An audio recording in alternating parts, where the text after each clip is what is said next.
Well, good morning, everybody. Very happy to be here at Aurora Charter School in Edmonton for a very exciting announcement about improving educational options for Alberta students and parents to pursue Alberta's great tradition of choice in education and excellence in education as well. Really happy to be here, joined by Ministers Lagrange and Ponda, as well as representatives of Aurora Charter School and the Alberta Charter School Association. Albertans believe in this province's tradition of school choice because we believe in pluralism and diversity. We don't believe in a one-size-fits-all approach to education. And we also believe that parents know best what kind of education their kids should receive. And that's why, for decades, Alberta has offered a range of choices to parents and kids, which offer as well specialized programs according to a wide range of different teaching approaches. And this approach of choice in education has served Alberta students very well, going back over 40 years. In fact, through much of that time, Alberta led Canada and much of the world in standardized test score outcomes, in part because of the positive role of school choice and the competition that it creates, forcing everybody to do better for kids all throughout the education system. A critical part of Alberta's history of school choice was the decision in 1994 to permit parents to come together and to form public charter schools that they would govern based on specialized approaches to education that could offer unique programs to kids. And since that time, about 14 charter schools were established across the province. But unfortunately, for several years, we saw no new charters being established despite widespread demand. In fact, some 15,000 students, I understand, are in waiting lists to attend charter schools. That's why in the 2019 election, our government ran on a commitment to expand choice in education in Alberta, including for public charters.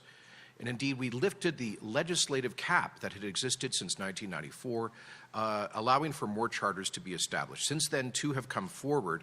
And what's very exciting is many more parents in different parts of the province are now exploring the possibilities of new public charter schools with specialized programs to meet the unique needs of kids. In fact, I just saw in the newspaper yesterday a group that's pursuing the possibility of a charter west of Edmonton for outdoor education, which I think is just a wonderful example of the kind of education that can be permitted. You know, we have, for example, the Mother Earth School near Drayton Valley, in Stony, I should say it's near Stony Plain, that provides traditional Indigenous teaching. We have, for example, the new Humble Community School, just recently established, where a public school board shut down a rural school. Parents came together, said they wanted to be sure there was local education available, rooted in the agricultural traditions of their community, and that's a school with a focus on agricultural literacy and leadership. There are schools like here in Edmonton, the Boyle Street Education Centre, focused on supporting at-risk youth, the Calgary Arts Academy, that is about arts immersion. Of course, we have representative here of the Suzuki Academy in Edmonton, which focuses very much on musical and personal excellence. The STEM and Innovation Academy in Calgary is a new charter, a very exciting program that focuses on science, technology, engineering, and math, and much more. These are specialized programs that generally are not available in the regular public system, and they provide wonderful options to kids with particular interests and aptitudes. But as I say, since there was a long-time cap on the number of charter schools and a huge growing demand, we also saw schools unable to accommodate the demand. So my understanding is that here in Aurora, you established in 1996, and with a K-9 program, but you've been unable to expand into a high school program. And many of the charters are accommodated in older school buildings that were basically no longer used by the public and separate boards. So they tend to have older and smaller schools with very limited capacity, and we need to do better for those parents and kids who are choosing this option.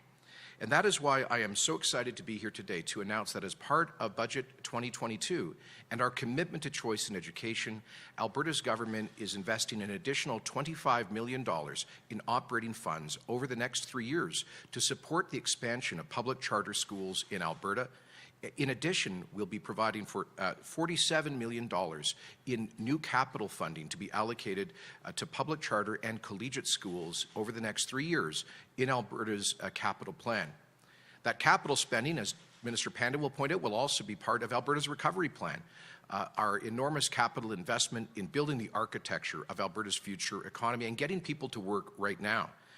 In addition, the funding that we're setting aside for capital expansion of public charter schools will include seed funding to explore the possibility of public charter school hubs, where there could be schools that have some shared facilities that realize economies of scale.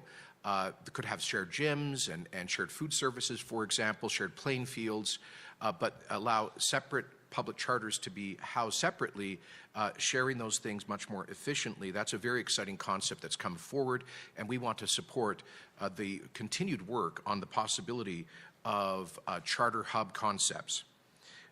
This capital funding will also include upfront funding to meet our 2019 election platform commitment to pursue technical collegiate schools, polytechnic collegiate schools associated with NAIT and SAIT in particular.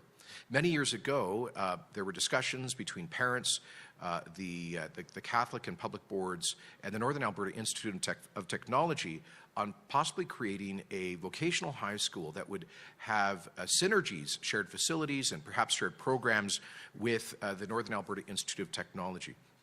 This really corresponds to our vision of providing more experiential and practical learning. You know, I'm a huge fan of the German education system, where 2/3 of kids go into paid apprenticeship programs in what we would call grade 10, and they come out after 3 years of a blended programs with practical, experiential, on-the-job learning plus academic formation. They come out with a trade certificate that almost guarantees them good employment and future opportunities. We'd like to test that approach here in Alberta through the SAIT and NAIT collegiates, and there are, as Minister Lagrange can explain, there's already been a request for proposals in both instances for both cities, so we are setting aside funding here that was committed to in our 2019 election platform to provide capital funding to help create those collegiate polytechnic schools. I think it's important to underscore that public charter schools are just that. They receive the same per capita grant as students for each student that is provided to the regular public and separate boards. And they are not permitted to charge tuition, and the only fees they can charge would be the same that other public schools can charge, permitted on a limited basis within the Education Act. Public charter schools are required to take all students who apply that they can accommodate, and so these are schools that are diverse, with many low-income kids and kids from disadvantaged backgrounds whose parents want them to receive the best possible education. And we want to support those parents in their choices. Basically, this is about the money following the student based on parental decisions that really celebrates Alberta's belief in diversity and pluralism. It's also worth pointing out that 95% of the education budget for Alberta continues to go to support students in the regular public and separate public schools. And so while choice is important, it continues to be a relatively small percentage of the overall number of educational spaces in the K-12 system for Alberta kids. So we're excited about this big step forward. Many of these charter schools, you know, these boards are volunteers. They're basically parent-run organizations in terms of the board oversight. These are passionate parents who want the best for their kids, who give up a lot. And many of these public, I should say, on the operating side, many of the public charter schools, while notionally the model is for them to receive equal funding, the truth is that they have not benefited from the same level of funding across all of the different programs that are supported by Alberta Education. one of the things that we'll be able to do with the additional operating funding that we are announcing here today is to ensure, for example, that kids with special needs get adequate support in the public charter schools because they have not been receiving an equivalent funding to the other public schools in the past. Similarly, this capital expansion will address the aging and often inadequate capital needs of these schools. Many of them have had to pick up capital maintenance and repair costs that the regular public schools don't have to because of the large capital budgets of those boards. And finally, this will mean that we can realize the dream of the Choice in Education Act to support parents who want us to build new charters to create new choices for Alberta kids now and in the future. And with that, I will invite Minister of Education Adriana Lagrange to provide some more details.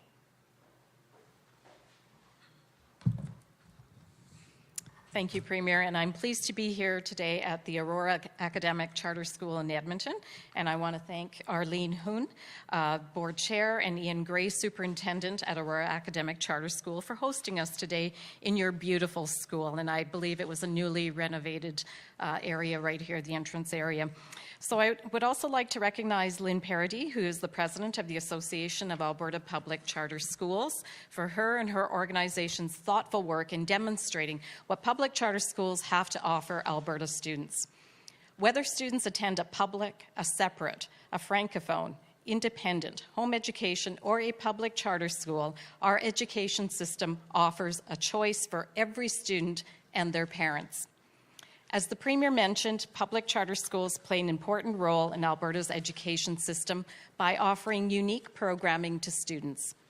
These schools address the choices that more than 10,000 students and their parents have said they want and are actively pursuing, and that number continues to grow. And that's why we are here today. Today's announcement of investments in public charter expansions and collegiate programs builds on the government's commitment to strengthen Alberta's long and successful tradition of providing choice in education. Alberta's 15 public charter schools focus on a learning style, teaching style, approach, or philosophy that is not already being offered by the public or separate school boards where the public charter is located. Many existing public charter schools have long wait lists, but simply cannot expand because of a lack of space. Funding through Budget 2022 will be used to support leases and facility improvements so existing public charter schools can grow and new public charter schools have the spaces they need to deliver educational services to the students that want them. And this is why we are at Aurora Academic Charter School today. Aurora's #1 priority in its 2022-2025 capital plan submission was a request for a surplus building that could be modernized to accommodate high school students as an expansion of its existing program. And they've been waiting a very, very long time. So I'm pleased today that today's announcement will help address this request, one that is 27 years in the making. Alberta Education and Alberta Infrastructure will continue to work with Aurora to find a suitable learning space for a high school program and use the funding made available through Budget 2022 to support planning, lease negotiations, and any modifications necessary to ready the space for students. Parents have been waiting for a long time for their children to be able to access this program, and the wait is almost over. I am thrilled that families will be able to continue to send their children to this exceptional program through to grade 12. We will hear more on what this means to Aurora families from Audrey Hoon, Board Chair, very shortly. And it is my commitment today that Alberta's government will continue to provide short-term support through lease space, like we are doing for Aurora, but we are also examining more permanent solutions for other public charter schools who desperately need more space. So this work includes exploring the concept of a charter campus model where several public charter schools could be housed in a single facility. This model could support the shared use of specialized spaces for career and technology studies, or CTS spaces as they're more commonly known, science labs, or gym spaces. In addition to the expansion of public charter schools, a collegiate model will also be used to create new opportunities for specialized and focused programming. Collegiate schools are supported by post-secondary and industry partners to help create clearer pathways for students into post-secondary education and career options that are in high demand. They bring together a critical mass of students with similar interests to support enriching programming, specialized facilities, and enhanced learning opportunities. And while this model will start with a public charter school, I have been very clear that a collegiate model will be considered in public, separate, or francophone schools as well. To guide both the current work and anticipated future collegiate proposals, my department has been working on a framework that will be used to guide the application process and approval process, and to align with what Alberta's government expects to see in a collegiate program. So I look forward to sharing more details on this very important work and announce Alberta's first collegiate program very soon. Today's announcement represents just one of many key components of our $2 billion capital investment over 3 years to keep building schools and to make sure work continues on school projects currently underway across Alberta. And I know Minister Panda will expand on how many we have going, over 66 right now.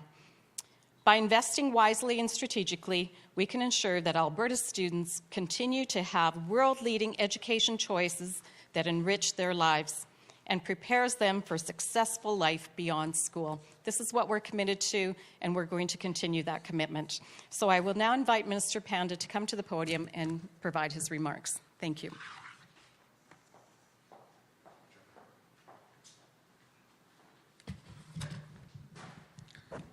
Thank you, Minister Lagrange.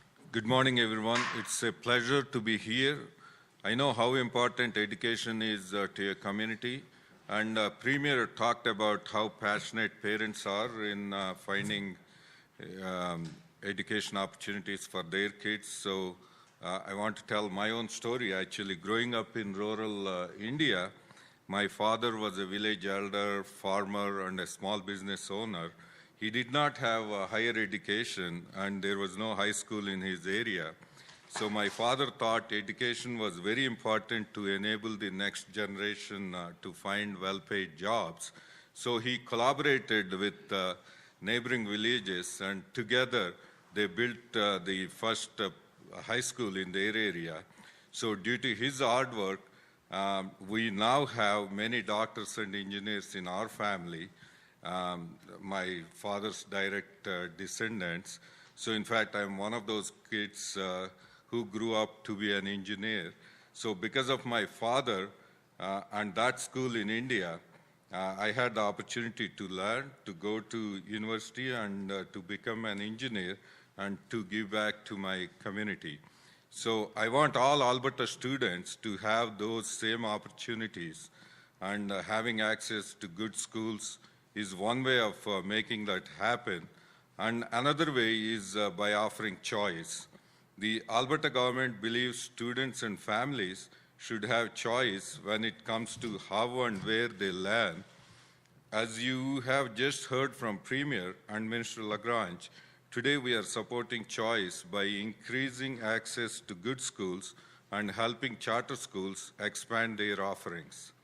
For my ministry, this means working with education and charter schools to help enhance access to the right kind of facilities they need to provide Alberta students with best education possible. So this morning, actually, I was talking at Alberta Construction Association about our capital plan, which is more than $20 billion of investment in the next 3 years. And many of those billions are actually directed to school projects. Currently, there are 66 school projects at various stages of planning, design, procurement, and construction. They're creating thousands of learning seats in the schools, and also thousands of well-paid jobs across Alberta. And today I'm pleased to play a role in finding space for Alberta charter schools. It's great to be able to help our students to pursue their passions in a learning environment of their choice. I'm happy to know that many of our young Albertans are interested in pursuing studies in science, technology, engineering, and maths. These are in-demand skills that will help set our young people on a path towards a solid future. And of course, I'm always pleased to welcome more engineers into the family. Thank you, and I would now like to introduce Dr.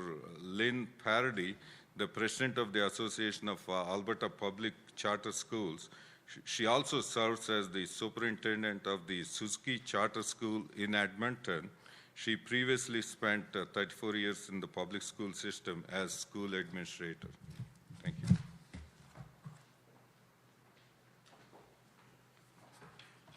Good morning. Thank you, Premier, Minister Lagrange, and Minister Panda. On behalf of the Association of Alberta Public Charter Schools and our membership, I want to say thank you.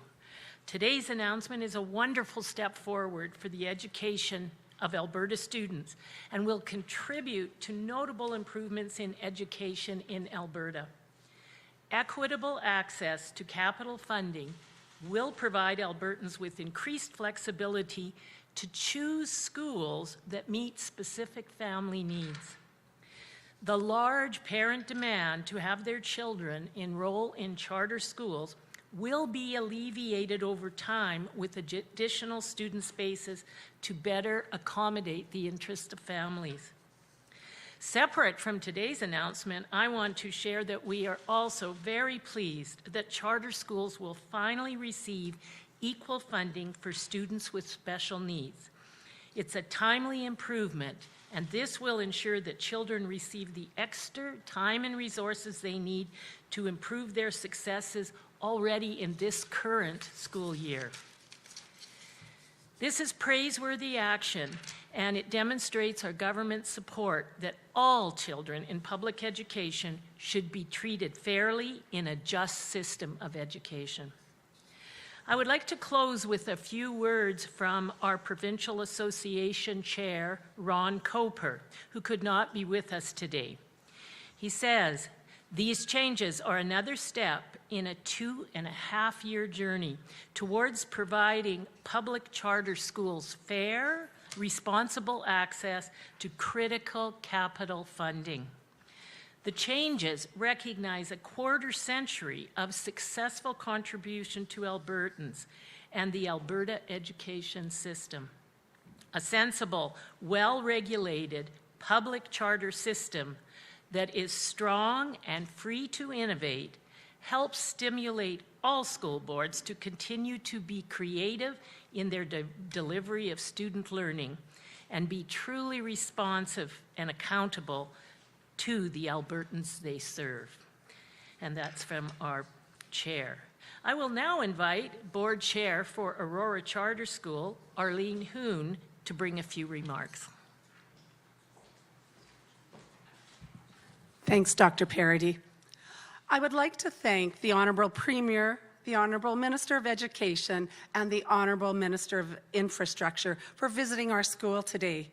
It is quite a privilege. Aurora Academic Charter School has provided quality academic public education to students for over 25 years. During this time, we have consistently received some of the highest provincial achievement test scores in the province and have demonstrated that we are one of the best performing schools. As a school of choice and with the support of our families, we have recorded wait lists of thousands of students who have wished to attend our program. And with the help of the Government of Alberta, we are ready to take the next step in opening the new Aurora Academic Charter High School this fall. It has been a dream of ours for so long that is finally coming to fruition. Our high school will continue the tradition of empowering excellence through the values of innovation, hard work, respect, integrity, and compassion.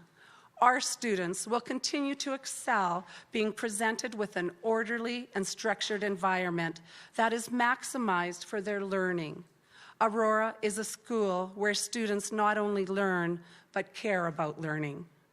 Premier, ministers, on behalf of all Aurora Academic Charter School, we thank you for this announcement today. I believe I'm turning it back to... Yeah. Thank you, everyone. That concludes the formal speaking portion today. We're now going to move to the media Q&A. We're going to start on the floor here.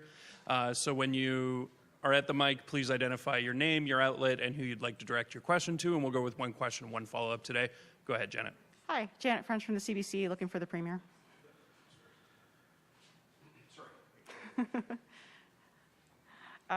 So can you help articulate for me, what is your vision for charter schools in Alberta? You know, we heard that it's a very small percentage of the fraction of the funding, of the number of students.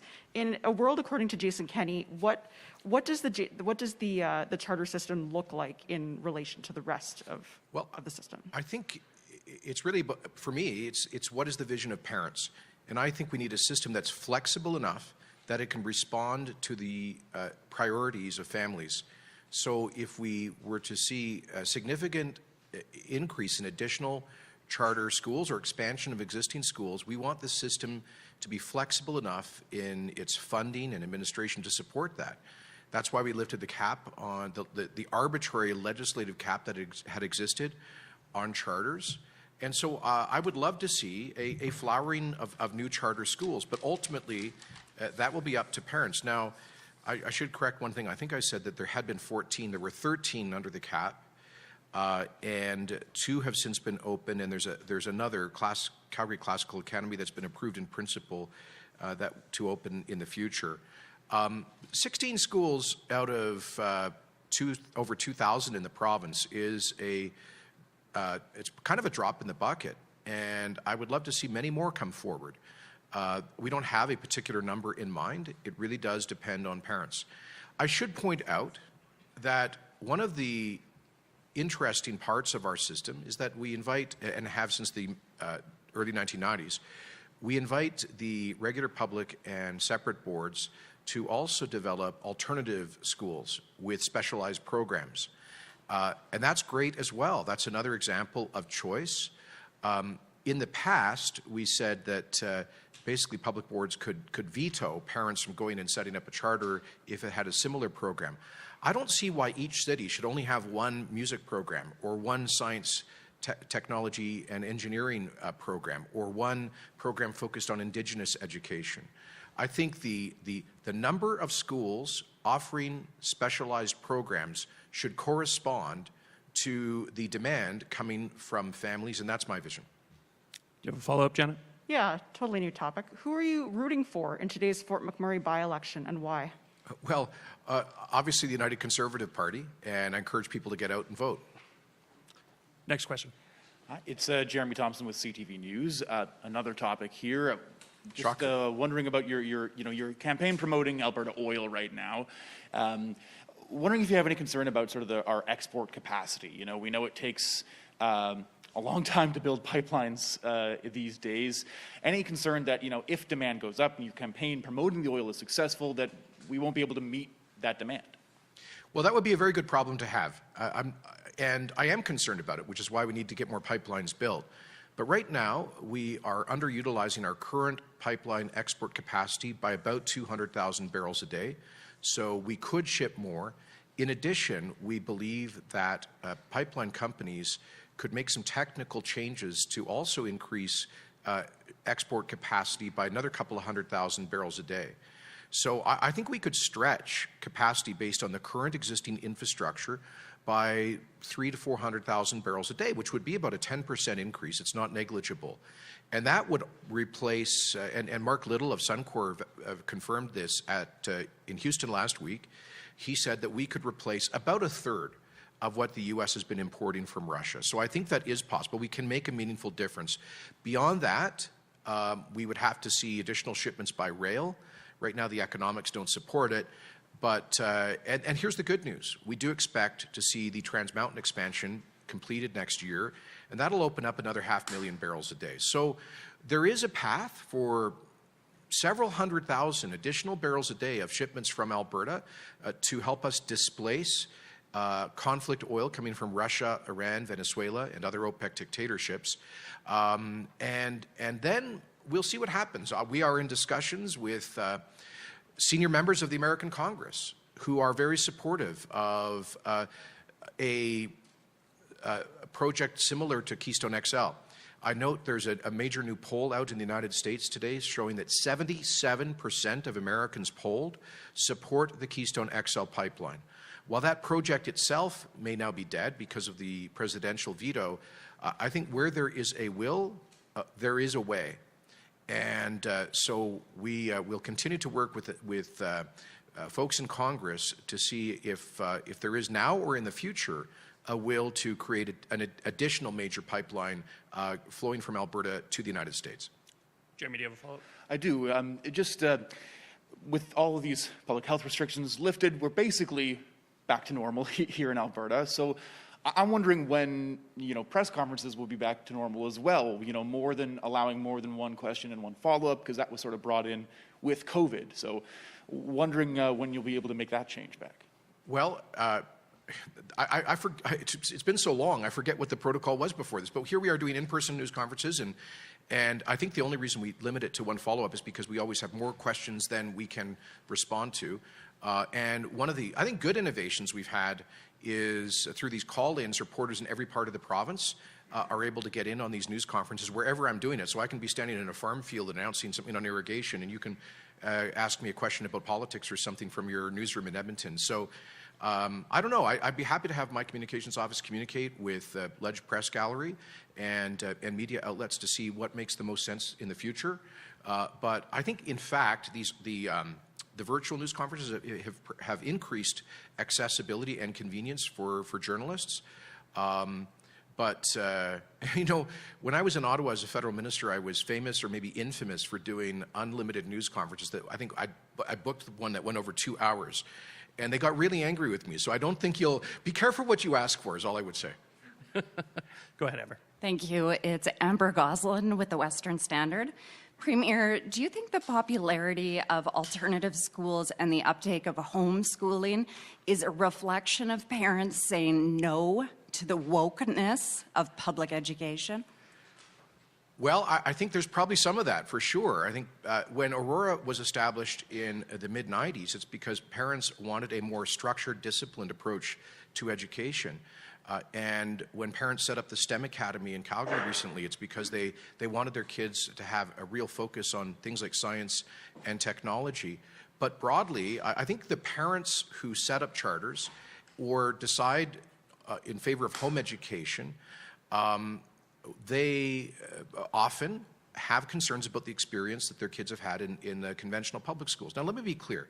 I think we have a great education system right across the board. We have so many dedicated teachers and staff, and I think kids that go to our public schools get a very good education in this province.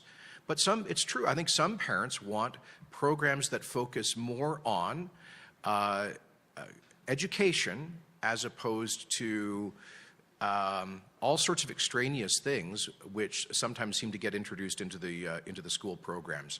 So, generally speaking, I think the charters are more focused. They're open, they're inclusive, they are public, but they are focused. And we've certainly seen a growing demand for home education. I just met the other day virtually with representatives from the home education community in Alberta. I think they've seen a significant growth.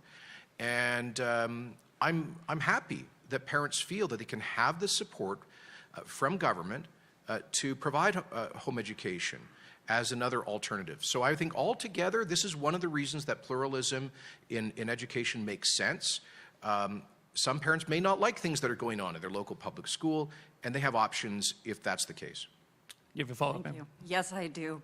Premier, no one worked harder over the last 2 years than healthcare workers. Do you agree with the wage rollbacks proposed by the AHS on these very workers, the majority of which are likely women?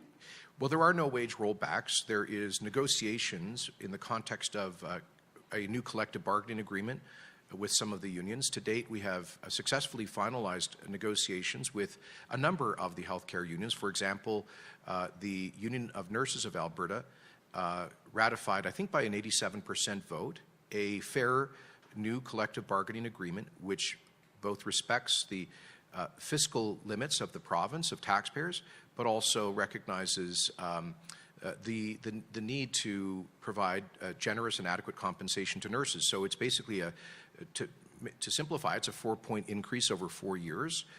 And so there are other, and when those negotiations started, the two sides, the Alberta Health Services and the unions, were very far apart. But what typically happens in these negotiations, if they're happening in good faith, is that the two sides try to find an acceptable agreement. And so that is the case. Look, my understanding is that this particular union is effectively looking for a 15% increase over a few years.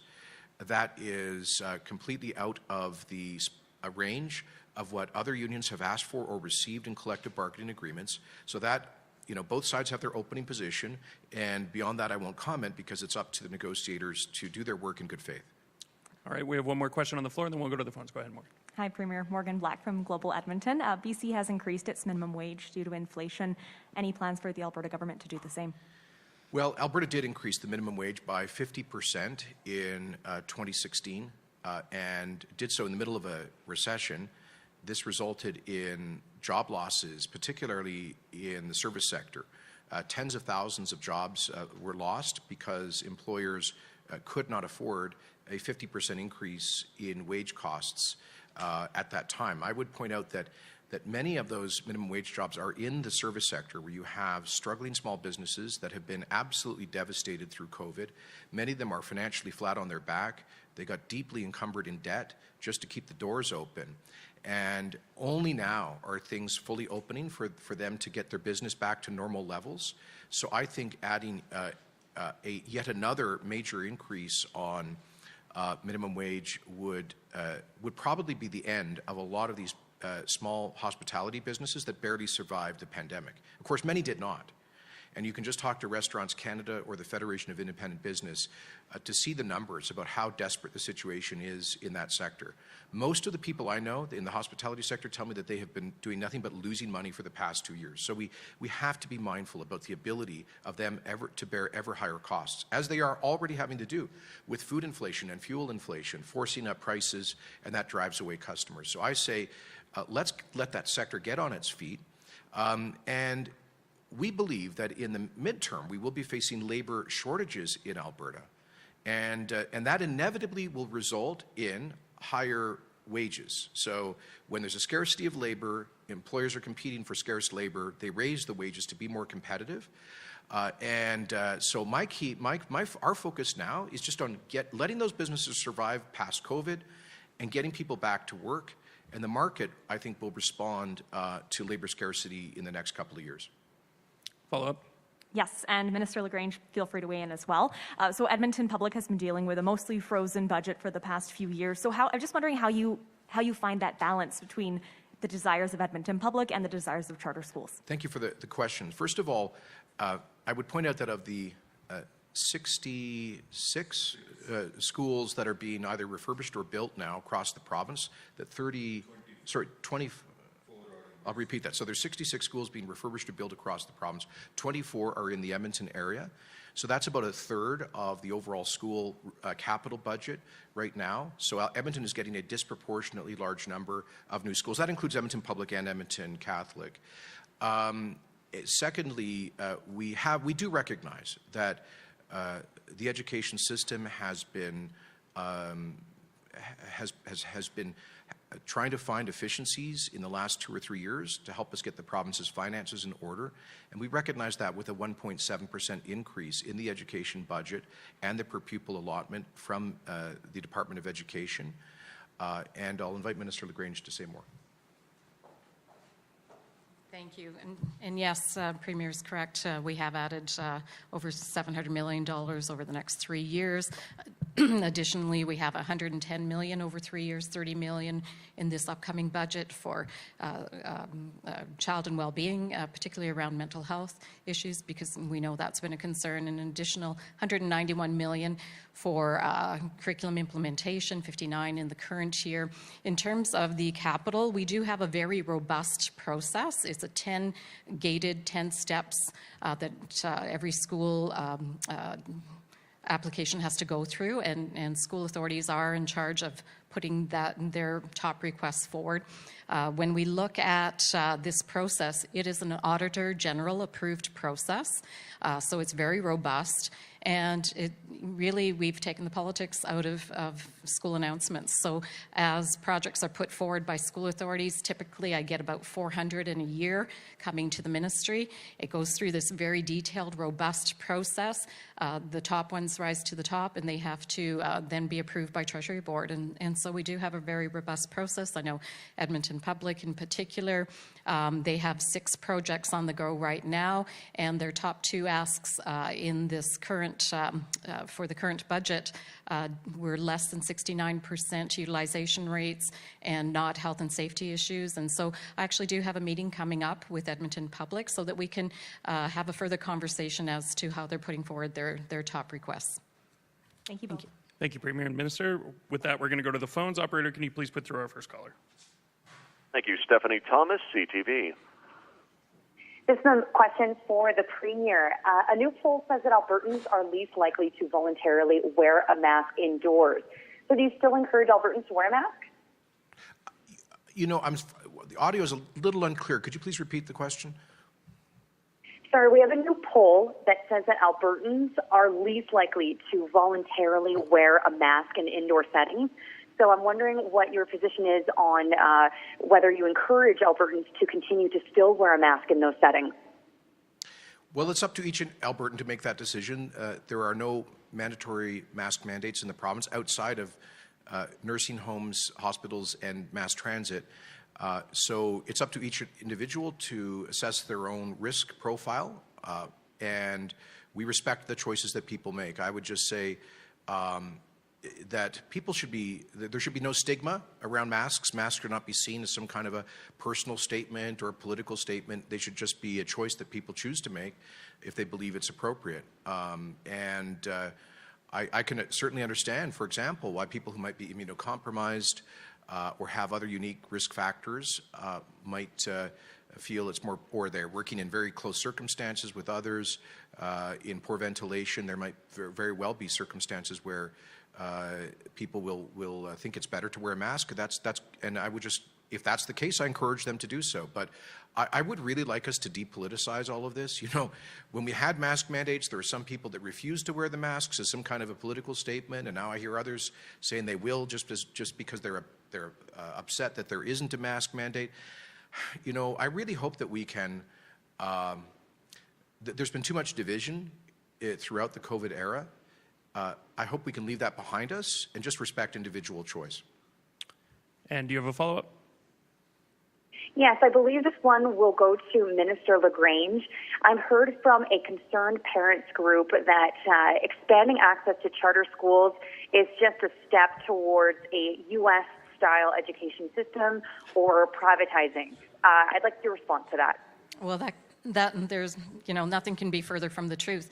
As you heard the Premier and myself say earlier, public charter schools have been around for more than 27 years or so, and they have been an integral part consistently over the last number of years. We've had 13 public charter schools in existence. They really do come in with a philosophy and a focus. They're also research-based. They're usually tied to a post-secondary, and they bring that research that they're doing, those best practices, and they are there to help inform and make the whole education system better. So they have been part of our education system for a long time, and they will continue to be part of our public education system, and nothing could be further from the truth. Thank you, Minister. Operator, can you please? Sorry, go ahead. I'll invite Dr. Parady to supplement. As president of the Alberta Charter School Association, just want to make it, very clear that choice has existed in this province since the province was formed. Very first schools were Catholic schools in this province. We added Francophone schools after public schools, and then 27 years ago, charter schools. It's just one more excellent choice. We are absolutely very different from U.S. charter schools, and that myth we'd really like to bust. In the United States, charter schools began because of problems in public schools, and they are largely funded by industry, private donation. They're very much like private schools. This province from the start has used the approach that charter schools are public schools. So I really invite, you're welcome. Now we might have some room for you because we're able to expand. It is heartbreaking as a superintendent of Suzuki Music School, where I am, to turn away hundreds of parents of kindergarten children who simply want their children to play an instrument, to sing daily, to be engaged in a system where the fine arts are integrated on a daily basis. That's what they want, and they're willing to work for that.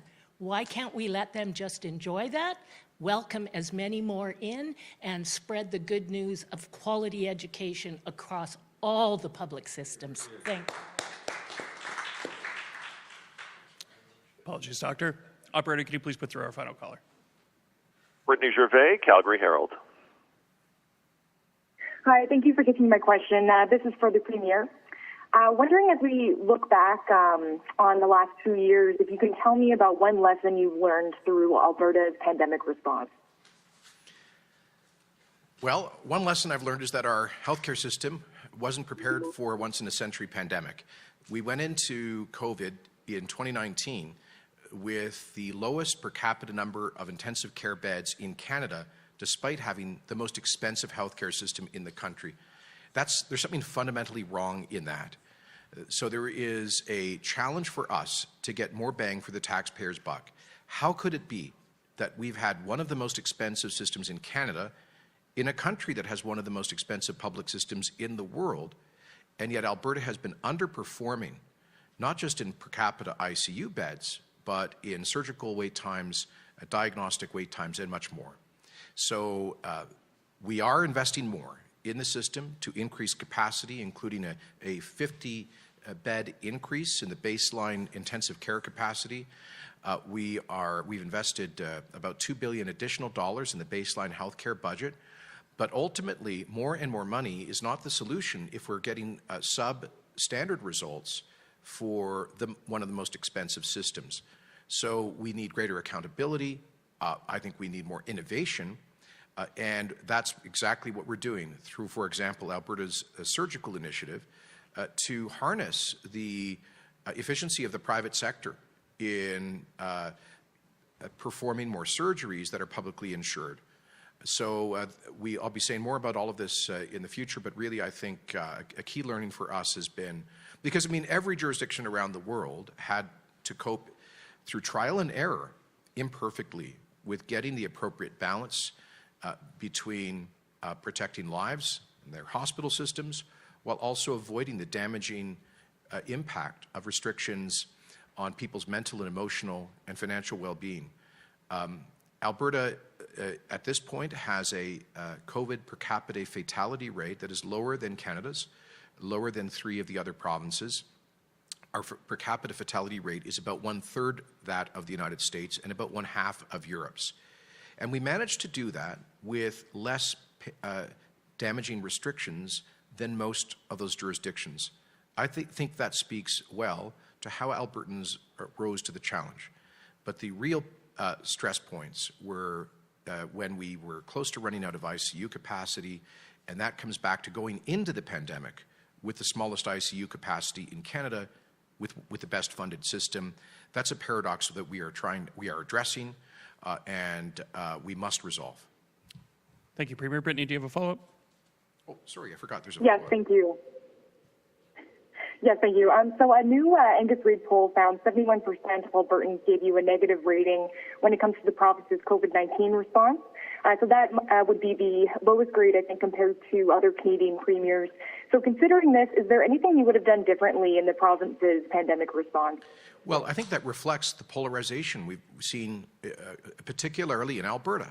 So within that 71% is a large number of people who think that Alberta was too reluctant to bring in restrictions and too eager to lift them. And then there's another substantial number of people who think that we were too eager to bring in restrictions and too slow to repeal them. So that, I think, is a reflection of the polarization. Alberta, because we have a culture that values freedom more than any other Canadian province, which is a good thing, we have a larger number of people who have been opposed to public health measures. But I think the vast majority of Albertans are pleased that we're getting life back to normal in a way that's careful and prudent right now. And I look forward to us moving forward into a remarkable Alberta recovery.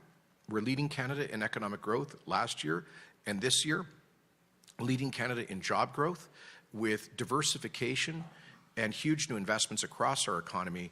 I think there are very bright days that lie ahead, and I believe increasingly Albertans want to move on and not spend the rest of their lives stuck in a divisive and polarized debate over COVID. Let's move forward together as Albertans. Thank you, everyone. That concludes our press conference today.